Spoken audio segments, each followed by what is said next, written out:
अरे, ये क्या गाय भैंस की सी जुगाली करता रहता है तू? क्या खाता रहता है दिन भर?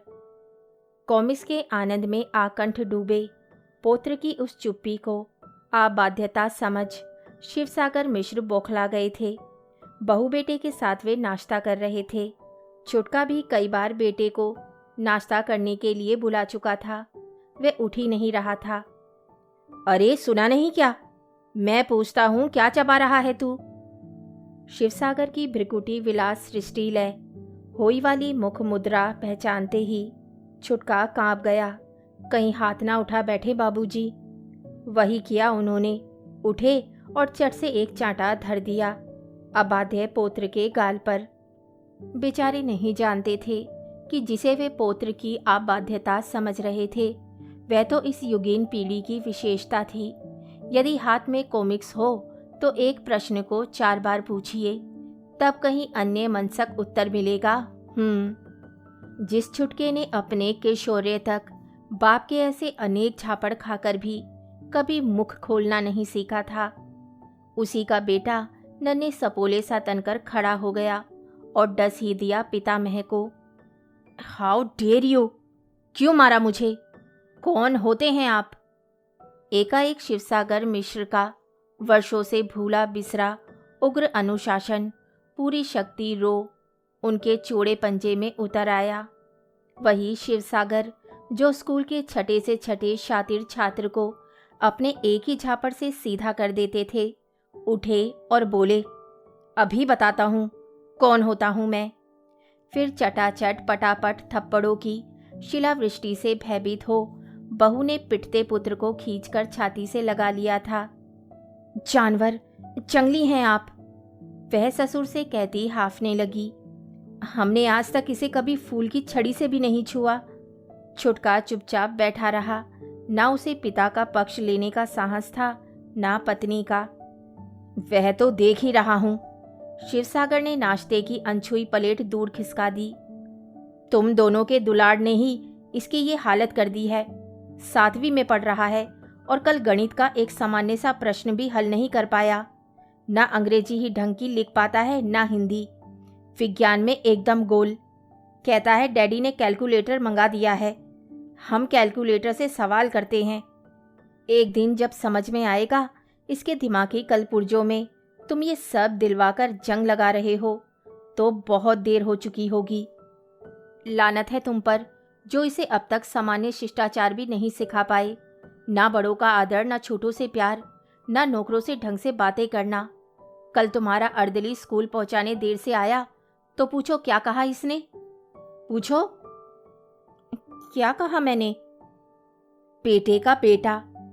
क्रुद्ध जंगली बिल्ला सा कुबड़ निकाल ऐसे आगे बढ़ा जैसे उनका मुंह नोच लेगा। जो तुमने कहा वह मैं अपनी जबान पर भी नहीं ला सकता। एक बार मैं इसे पढ़ाने लगा। वे पहली बार खिसियाए नतमस्तक बैठे बेटे की ओर बढ़े। तो जानता है, तेरी बहुरिया को बड़ी माख लगी। मैंने वे सब सुन लिया छुटके, जो ये बरामदे में तुमसे कह रही थी। बेचारी शायद देख नहीं पाई कि मैं भीतर ही बैठा अखबार पढ़ रहा हूँ। छुटके का चेहरा झुकता झुकता एकदम ही नीचे आ गया था। उसका बस चलता तो वे मेज के नीचे दुबक जाता। वह कह रही थी, शिवसागर कहने लगे, तुम्हारे बाबूजी तो आनंद के पीछे हाथ धोकर पड़ गए हैं। स्कूल से लौटकर 1 मिनट सुस्ता भी नहीं पाता बेचारा। जब देखो तब उसकी गर्दन दबोचे बैठे हैं। अब घर जाने को कहें तो तुम उन्हें मत रोकना। कुछ महीने और रह गए तो आनंद का भेजा ही चाट उसे कूड़ मगज बना देंगे। ठीक कहती है बहू, कहीं वैसा ही ना बना दूं जैसे अपने 5 बेटों को बना दिया है। 2 IAS, 1 डॉक्टर, 1 इंजीनियर और 1 वैज्ञानिक। आज जिसके पढ़ाए विद्यार्थियों में से कोई कमिश्नर है, कोई पुलिस का वरिष्ठ अधिकारी। वे तुम्हारे बेटे को कूड़ मगज ही तो बना देगा। बहू, इतना तो हम समझ गए हैं, तुम्हारी पंगत में हम बूढ़ों की पत्तल नहीं बिछ सकती। भलाई इसी में है कि हम सब बुढ़े बुढ़ियाओं को, जिन्हें तुम अपनी भाषा में ओल्ड एज कहते हो, एक कतार में खड़ा कर धाएं धाएं गोली चलाकर ढेर कर दो। ना रहेगा बांस, ना बजेगी बांसुरी। और फिर उसी क्षण शिवसागर बिना खाए पिए अपना बुकचा लटकाए पुत्र के गृह से निकल गए थे। एक दो बार अपराधी पुत्र ने प्रायश्चित करने की चेष्टा की। एक बार 2000 का ड्राफ्ट भेजा, दूसरी बार पूरे 5000 का, पर दोनों ही बार ड्राफ्ट उसी के पते पर लौट आए। अब तो पांचों पुत्रों के मोह बंधन से मुक्त हो गए थे क्षीरसागर। उन दोनों की पेंशन उन दो प्राणियों के लिए बहुत थी। उस पर चाय पानी का ऊपरी खर्चा वे 2-3 ट्यूशनों से निकाल लेते थे। संध्या होते ही दोनों मित्र घूमने निकल जाते। लौटते तो पार्वती चाय खौलाकर तैयार रखती। क्या चाय बनाती थी पार्वती! गुड़ का सौंधा स्वाद, तुलसी की पत्ती, सौंठ, इलायची, ना जाने कौन कौन से मसाले कूटकर धरे रहती शीशी में। गाढ़ी चाय और गाढ़ा दूध, एक ही घूंट शरीर के समस्त वात पित्त को हवा में उड़ाकर रख देती। कभी कभी मित्र को शिवसागर जबरन खाने के लिए भी रोक लेते। रात अधिक हो जाती तो बद्री छत के कमरे में ही खटिया डालकर सो जाते। छत का वह कमरा उस पैतृक गृह का सबसे पुराना कमरा था। चारों ओर ईंटों की जीर्ण दीवारों को अधःपतन से रोकने के लिए दोनों मित्रों ने किसी प्रकार से मोटे बांस लगा दिए। शिवसागर की गृहस्थी की गाड़ी ठीक ही चल रही थी, पर इधर पार्वती का क्रमशः रक्त शून्य हो रहा चेहरा उन्हें सहमाने लगा था। क्या हो गया था उसे? क्या पुत्रों की उदासीनता ही उसे घुला रही थी, या कोई घातक रोग लग गया था उसे? आजकल तो जिसे सुनो उसे ही कैंसर घसीटता मृत्यु की खो में लिया चले जा रहा है। कहीं कैंसर ही तो नहीं हो गया उसे? अपनी ओर से तो उन्होंने उसकी देखरेख में कहीं भी त्रुटि नहीं रहने दी थी। रात रात भर उसका हाथ अपने हाथों में लिए बैठे रहते थे। पर बेचारा शुष्क शिवसागर, वह यह नहीं जानता था कि बहुत दिनों के भूखे को यदि 56 प्रकार के व्यंजन एक साथ खिला दिए जाएं, तो पेट भर वे खुराक उसके लिए कुपथ्य ही बन उठती है। यौवन भर तो वे उसे भूखी ही छोड़ गए थे। अब इस उम्र में वे लाख व्यंजन परस उसके सम्मुख धर दे, वे क्या खाक खा पाएगी? वे मुंह खोलकर कुछ बताती नहीं थी, पर वे देखते प्राय ही वे सामान्य से कार्य से भी थक कर पति की दृष्टि बचा बीच बीच में चुपचाप खटिया पर पसर जाती। यही सब देख आत्मसम्मान को ताक पे धर पूरे 10 वर्ष बाद छोटे पुत्र को पत्र लिखा था। वे अब सचिव का पदभार ग्रहण कर दिल्ली पहुंच गया था। सुना था दिल्ली ही अब अफसरों का मदीना थी, मंत्रियों का महातीरथ। छुटका चिकित्सा विभाग का सचिव था। संपूर्ण भारत के धनवंतरियों की जन्म कुंडलियां उसकी मुट्ठी में बंद रहती थीं। दिन दिन घुलती माँ की देह को शायद पुत्र के पद की महत्ता बचा ले। धीरे धीरे उन्होंने पार्वती को भी उस चिकित्सा यात्रा के लिए पटा लिया था। वे बेचारी 5 पुत्रों की देहरी पर ठोकर खा चुकी थी। अब सहज में पति ग्रह की देहरी की लक्ष्मण रेखा लागने में भी डरती थी। पूरा महीना बीत गया, छुटके का उत्तर नहीं आया। इस बीच पार्वती की हालत और गिर गई। फिर शिवसागर मिश्र ने स्वयं निर्णय लिया, वे उसके पुत्र की व्यर्थ प्रतीक्षा नहीं करेंगे, स्वयं पार्वती को लेकर पहुंच जाएंगे। बद्री, उन्होंने अपने मित्र से कहा, सोच रहे हैं तुम्हारी भाभी को लेकर दिल्ली ही हो आए। छुटका कई बार बुला चुका है। बद्री ने बड़ी ही व्यंग्यपूर्ण दृष्टि से मित्र को देखा। अपने प्रश्न को तिर्यक सिमित से और भी घातक बनाकर पूछा, अच्छा, बुलाया है छुटके ने? हो आओ बिरादर, पर जल्दी लौट आना। छुटके को माँ के हाथ के बने गोंद मेवे के लड्डू बेहद पसंद थे। उस हालत में भी आधी रात तक जागकर पार्वती ने लड्डू बनाए। मठरी, बेसन का लट्ठा और खोरमा पूरी कनस्तरी ही भर भर कर धर ली। पर अपनी गठरी कनस्तरी और रंग उड़े फूलदार बक्से के साथ पुत्र की कोठी पर पहुँचे तो देखा टूल पर बैठा गोरखा दरबान बीड़ी पी रहा है। उसने पहले उस देहाती जोड़े को द्वार पर ही रोक दिया, पर फिर परिचय पाते ही वह उन्हें भीतर ले आया। आप ड्राइंग रूम में बैठिए साहब, मेम साहब कहीं गया है, अभी आता ही होगा। दोनों अपने ही बेटे के गृह में सहमे अनजान अतिथि से घंटों बैठे रहे। कैसी सुंदर सजावट थी कमरे की, मूर्तियाँ, मखमली सोफ़ा, जहाज़ी कुर्सियाँ। सहसा पुत्र के वैभव के बीच पार्वती को अपना अतीत याद हो आया। कितना संकुचित था वह अतीत, और कितना उदार था वह वर्तमान। इन बच्चों के वैभव की प्रतीक थी तब घर की एकमात्र आराम कुर्सी, जिसे उनके बाबूजी एक बार शहर जाने पर नीलाम से खरीद कर लाए थे। पार्वती ने ही उस ढीली पड़ रही बैत की बुनावट को बचाने के लिए पुराने लिहाफ की रुई भर एक गुदगुदी गद्दी बना दी थी। उसमें अर्धशायित पति की रोबदार मुद्रा पर वह बाहर भीतर जाते बार बार न्यौछावर होती थी। मजाल थी शिवसागर के घर पर रहते कोई उस कुर्सी पर बैठ तो जाए, पर जहाँ वे घर से बाहर जाते तो पांचों बेटे उस पर टूट पड़ते। जो पहले अपने बाहुबल से चारों को पराजित कर उस पर बैठता, वहीं से विजयपूर्ण घोषणा करता, राजगद्दी मेरी। आज उसके पांचों बेटे एक से बढ़कर एक राजगद्दियों पर आसीन थे। सारथी के हाथों से पांचों की लगाम कब की छूट चुकी थी। क्या अब उन्हें घर की उस राजगद्दी की याद आ सकती थी? उसने कनखियों से पति की ओर देखा। न जाने किस सोच में डूबे थे।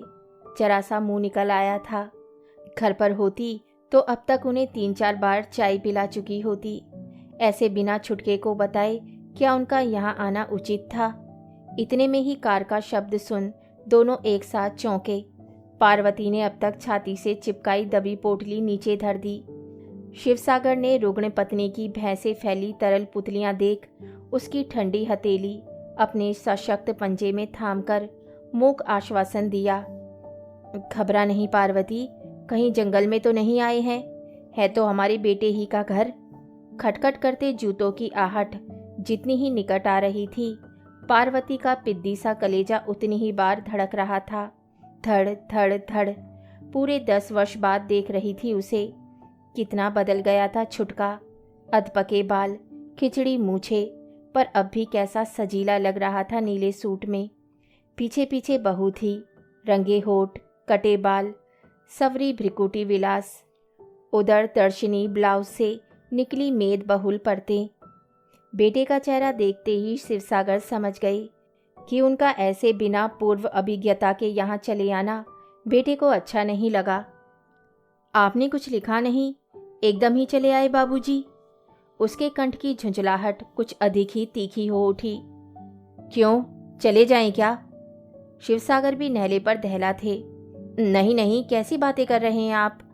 उसने खिसियाकर बात पलट दी। तार कर दिया होता तो हम स्टेशन पर आ जाते। तुम्हारी अम्मा की क्या हालत है, देख ही रहे हो। सोचा जिस ऊंचे ओहदे पर हो इसे आसानी से डॉक्टरों को दिखा सकोगे। चिट्ठी तो लिखी थी, तुमने जवाब ही नहीं दिया। आप नहीं जानते मेरी नौकरी कैसी है। कभी कभी 12 बजे रात तक घर नहीं आ पाता। फिर ये दिल्ली है बाबूजी, यहाँ डॉक्टरों से भी महीना भर पहले अपॉइंटमेंट लेना पड़ता है। खैर, आप हाथ मुंह धोकर कुछ खा पी लें, फिर कल देखी जाएगी। बच्चे कहाँ हैं छुटके? पार्वती ने डरते डरते ऐसे पूछा जैसे कोई अपराध कर रही हो। छुटका जोर से हंसा। पार्वती के हृदय में ढुलकता स्मृति कलश एक बार फिर छलक उठा। ठीक वैसे ही हंसता है अब भी, जैसे पहले हंसता था। सिर पीछे कर आंखें मूंद लेता था हंसने में। अब वे बच्चे कहाँ रहे अम्मा? सिमता बंबई में एक होटल में रिसेप्शनिस्ट है। आनंद पूना में है, फिल्म इंस्टीट्यूट में पढ़ रहा है। मिश्र के चेहरे की मांसपेशियां तन गई। अच्छा, तो भाड़ ही बना रहे हो बेटे को? कैसी बात कर रहे हैं बाबूजी? देश की राजधानी का वे वरिष्ठ सेवापति झक्की पिता की बात सुन भन्ना उठा था। बहू ने सांस से एक शब्द भी अब तक नहीं कहा। वे ससुर की बात सुनते ही भीतर चली गई, पीछे पीछे छुटका। ना फिर बेटा ही झांकने आया ना बहू। पलंग बिछाकर नौकर ही ने पूछा, आप क्या खाएंगे साहब? कुछ नहीं, हम अपना खाना साथ लाए हैं। शिवसागर को पार्वती ने संकित दृष्टि से देखा, कहीं फिर कुछ उल्टा सीधा न कह डाले। आते ही तो बहू बेटे को नाराज कर दिया। दोनों ही फिर पुत्र की उस सजीली कोठी में बिना कुछ खाए पिए ही सो गए थे। दूसरे दिन शिवसागर की आंखें खुली तो पार्वती दोनों हाथ छाती पर धरे चुपचाप छत को देख रही थी। चेहरा एकदम ही धूसर पड़ गया था। ना जाने प्राण कहाँ टिके थे उसके। कंकाल सी देह पर मांस की एक पारदर्शी परत मात्र रह गई थी। कैसा जी है पार्वती? उन्होंने बड़े लाड़ से उसके ललाट पर हाथ धरा और चिहुक कर हटा लिया। ठंडे पसीने से ललाट भोर को भीगी हुई दूब सा आर्द्र था। सुनो जी, मुझे आज ही घर ले चलो। उसने पति का हाथ पकड़ लिया। अश्रु वाष्प से उसका कंठ अवरुद्ध हो गया। एक ही वाक्य में उस निरी नारी ने अपनी समस्त संतानजन्य व्यथा उड़ेल कर रख दी थी। वे जानते थे कि वे कितने उत्साह में यहाँ आई थी। छुटका उसके कलेजे का टुकड़ा था। बार बार बदरी से उसने कहा था, देखना अब को पूरा महीना बच्चों के साथ बिता कर आऊंगी। छुटके से कहूंगी, जब आई ही हूँ तो चल 26 जनवरी का जलसा दिखाला हमें। दिसंबर तो यहीं बीत गया, दिन ही कितने हैं। फिर रात रात जागकर नाश्ता तैयार किया और कनस्तरी में भरा था बेचारी ने। आज वही रत्न गर्भा कनस्तरी अनछुए कोने में धरी थी। बहू का उस सुदामा की तंदुल भरी पोटली की ओर भत्सरणापूर्ण दृष्टिपात शिवसागर ने देख लिया था। पार्वती कितनी ही भोली क्यों ना हो, पुत्र के व्यवहार से वह जान गई थी कि उनके आकस्मिक आगमन ने बहू बेटे को पुलकित नहीं किया है। एक बार पर्दे की आड़ से ही छुटका कह गया, मैंने अपने पीए से कह दिया है, वे 11 बजे तक आप लोगों को लेने आएगा। वही अम्मा को सब टेस्ट करवा देगा। अम्मा, आप सुबह कुछ खाइएगा नहीं, सब जांच खाली पेट ही होगी। शिवसागर सन्न रह गए थे। मृत्यु द्वार पर खड़ी जननी को स्वयं दिखाने का भी समय नहीं है पुत्र को। आधी रात को आंखें खुली तो देखा पार्वती उकड़ू होकर बैठी दोनों घुटनों के बीच सिर छिपाए सिसक रही है। वे हड़बड़ाकर उठे और दोनों हाथों से सिसकती पार्वती पर झुक गई। क्या बात है पार्वती, क्या तकलीफ है? मुझे अभी घर ले चलो जी, यहाँ मेरा दम घुटा जा रहा है। ठीक है पार्वती, हम कल ही लौट जाएंगे। अभी इतनी रात को तो कोई सवारी भी नहीं मिलेगी। आओ आओ सो जाओ। उन्होंने उसे ऐसे पुचकारा जैसे किसी अबोध बालिका को पुचकार कर मना रहे हों। आज्ञाकारिणी बालिका सी ही वे चुपचाप पति के पार्श्व में सो गई और अपने कृशिकाय बहुपाश में अपने पति को ऐसे जकड़ लिया जैसे वे उसे छोड़कर कहीं भागे जा रहे हों। ऐसा तो उसने पहले कभी नहीं किया था। एक अज्ञात आशंका से शिवसागर का हृदय कांप उठा। ये कैसा बचपना कर रही थी वह? क्या किसी चिरंतन वियोग की आशंका ही उसे ऐसे त्रस्त कर रही थी, या बेटे बहू की बेरुखी से डरकर वह भयभीत कपोती सी उसे ऐसे जकड़े जा रही थी? उसकी दुबली पतली देह का अविराम कंपन स्वयं दीर्घदेही शिवसागर की चट्टान सी देह को थर थर कपा रहा था। तब क्या यही मृत्यु कंप था? कभी कभी वे फुसफुसाकर कहती, वह आ रहे हैं, वह देखो देखो वहाँ। कहाँ? कौन आ रहे हैं पार्वती? यहाँ तो कोई भी नहीं है। रुको, मैं बत्ती जला दूं। किसी तरह उसके बाहुपाश से अपने को मुक्त कर शिवसागर उस अनजान कमरे की परिक्रमा कर दीवारों पर स्विच ढूंढने लगे और द्वार से टकरा गए। ललाट पर गुमड़ उभर आया पर स्विच नहीं मिला। हार कर वे पार्वती के पास आकर लेट गई। वे चुपचाप पड़ी थी, कलांत टूटी, निश्चेष्ट। कहीं कहीं सब कुछ शेष तो नहीं हो गया? घबराकर उन्होंने अपनी हथेली उसकी नाक से सटा ली। नहीं, सांस चल रही थी। हे भगवान, यदि मैंने जीवन भर कोई पाप नहीं किया हो तो इसे इस घर में कुछ ना हो। ये उसी घर से जाए जहाँ इसकी स्मृतियों से भरा अशर्फियों का घड़ा गड़ा है। भोर हो गई थी। सहसा कई कोए एक साथ कांव कांव कर उठे। सड़क पर 2-3 कुत्ते विकृत स्वर में विलाप कर उठे। एक टिटिभ चीखती आकाश की शून्यता को चीरती निकल गई। सूर्य की पहली किरण पार्वती के सफ़ेद चेहरे पर पड़ी। अश्विन के श्वेत फैनिल मेघ ही जैसे उसके चेहरे पर आकर बिखर गए थे। अपनी देह पर झुके चिंतातुर चेहरे को देख उसने हंसने की चेष्टा की, पर ललाट पीड़ा से संकुचित हो गया। क्या बात है पार्वती, बहुत कमजोरी लग रही है ना? एक बार उसके कांपते अधर फिर दैनी चिरोरी में सिमट गए। अब तो भोर हो गई है, मुझे घर ले चलो जी। ठीक है, तुम लेटी रहो। अभी सब सो रहे हैं, जागने पर जाने नहीं देंगे। मैं सवारी ले आता हूँ। फिर थोड़ी ही देर में शिवसागर स्कूटर ले आए। घर से बाहर ही रुकवा आए थे, जिससे उसकी खरखर से कोई जाग ना पड़े। ऐसी हालत में पार्वती को बिना आरक्षण के कैसे ले जा पाएंगे, यह बात भी सोचने का अवकाश नहीं था उन्हें। पहले सामान धरा, फिर क्रुद्ध आशुतोष से पत्नी की दह कंधे पर डाल वे स्कूटर में बैठ गए।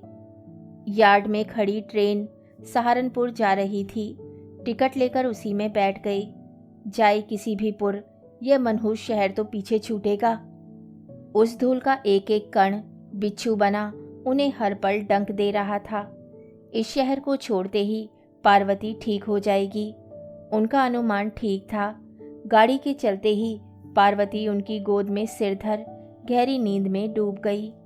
ना जाने कितनी बार गाड़ी बदली, कभी ट्रेन और कभी बस में लंबा सफ़र तय कर दोनों अपने घर पहुँचे तो रात हो गई थी। अब कैसा भय। कुंभी पाक नरक से निकल अब वे दोनों अपने नंदन कानन में पहुँच गए थे। यहाँ से उनकी पार्वती को खींच ले जाए, इतने बाल थे क्या यमराज की छाती में। दूसरे दिन तड़के ही बद्री आ गई। शिवसागर कुछ न पूछे जाने पर भी निरंतर पुत्र के वैभव का वर्णन किए जा रहे थे। दो दो कारें खड़ी रहती हैं दरवाजे पर, एक दफ्तर की, दूसरी अपनी। बहुत बड़ी कोठी है, पर पैर कहाँ टिक पाता है बेचारे का। अभी प्रधानमंत्री के साथ जापान गया, उससे पहले वॉशिंगटन। बहुत मानते हैं उसे। अब चुप भी करो साले, दाई से पेट नहीं छिपता है। हम जान गए हैं कि खोटे सिक्के से ही फेर दिए गए हो। हम क्या इन अफसर बेटों को नहीं जानते? पर हमें बुरा यह लग रहा है बिरादर, हमारे चंदन ने और उसकी बहू ने हमें कान पकड़कर निकाल बाहर किया तो हमने चट तुमसे सब उगल दिया। एक तुम हो कि हम ही को उल्लू बनाए जा रहे हो। मुफट मित्र का उपालंभ दोनों को निर्वाक बना गया। ठीक कहते हो बद्री, हम इससे रास्ते भर यही कहते रहे कि तुझे गांव वालों ने पूतों वाली का खिताब दिया। इससे तो निपूती कहा होता। वह जो कविता हमने बचपन में पढ़ी थी बद्री कि 5 पूत रामा बुढ़िया के, बाकी बचा ना एक, वही हो गया हमारे साथ। चुप भी करो। पार्वती का क्षीण स्वर भी एक पल को तीखा हो उठा। ऐसी आमंगली बात मुंह से मत निकालो। 5 बेटों के रहते मैं क्यों निपूती होने लगी? मैं जानता हूँ बिरादर। बद्री ने अधजली बीड़ी रगड़कर बुझा कान में खोस ली। भाभी को बीड़ी का कड़वा धुआं बहुत बुरा लगता था। यह दर्द कभी जाता नहीं। औलाद की दागी गई गोली चिता में चढ़ने तक कलेजे ही में धसी रहती है। उसी गोली को कलेजे में लिए बद्री पिछले 10 सालों से ऐसे ही घूम रहा था। ठीक 10 वर्ष पूर्व वे भी पुत्र के बिन बुलाए पाहुने बनकर गए थे।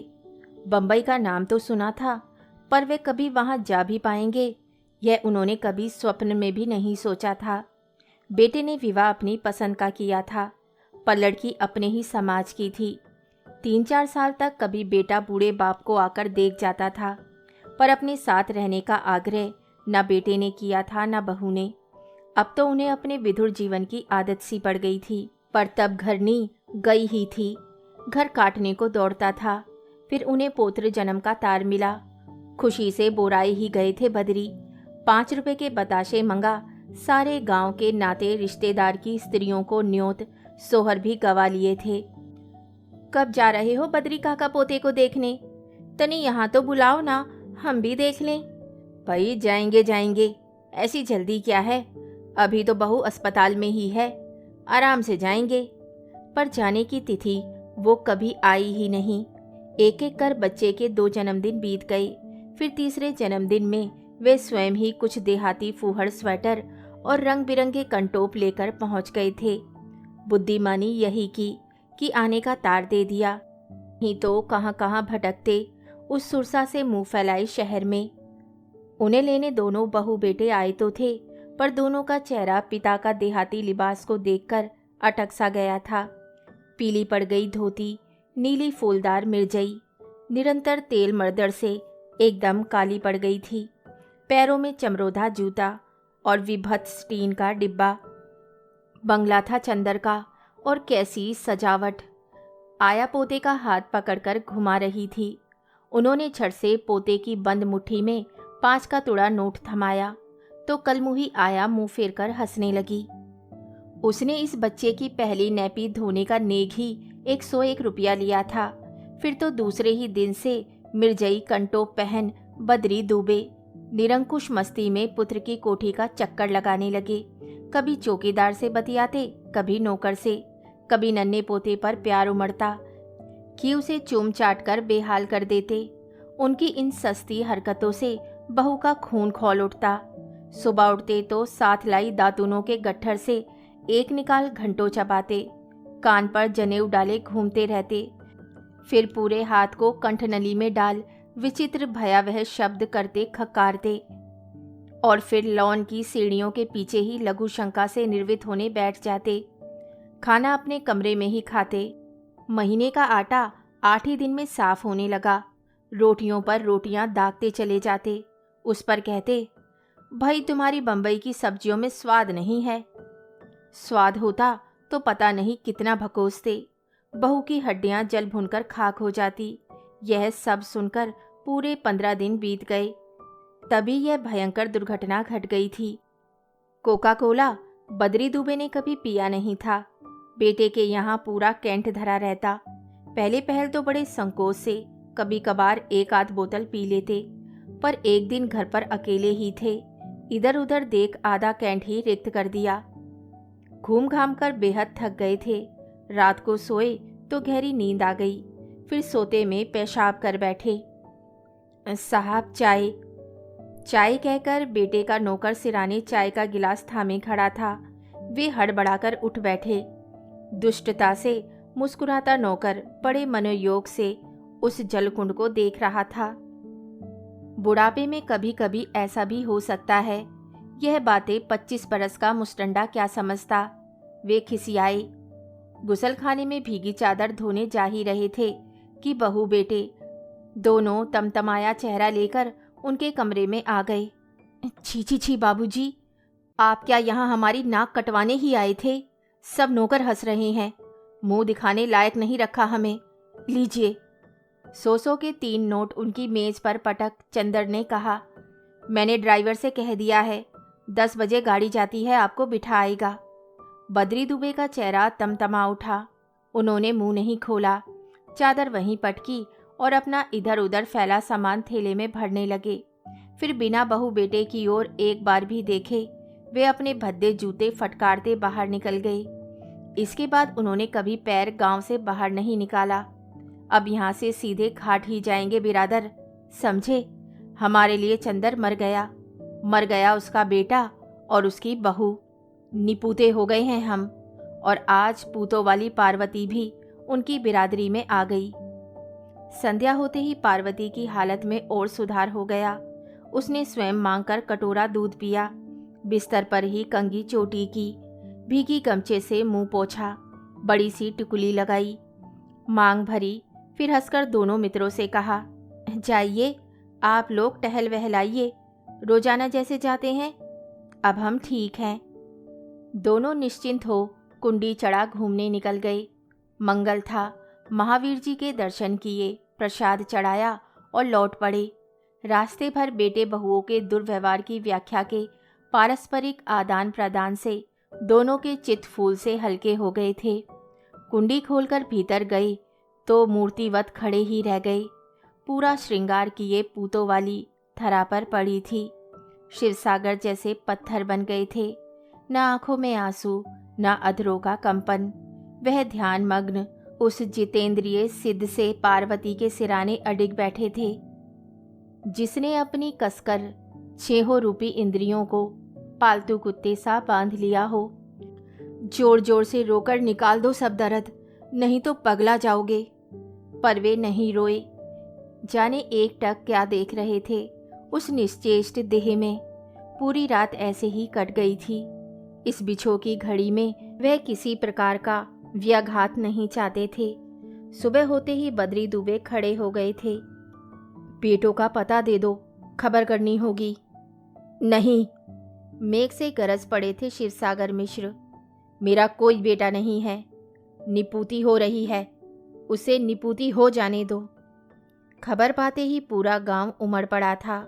पैरों की धूल लेने गांव की बहू बेटियां एक दूसरी पर गिरी जा रही थी।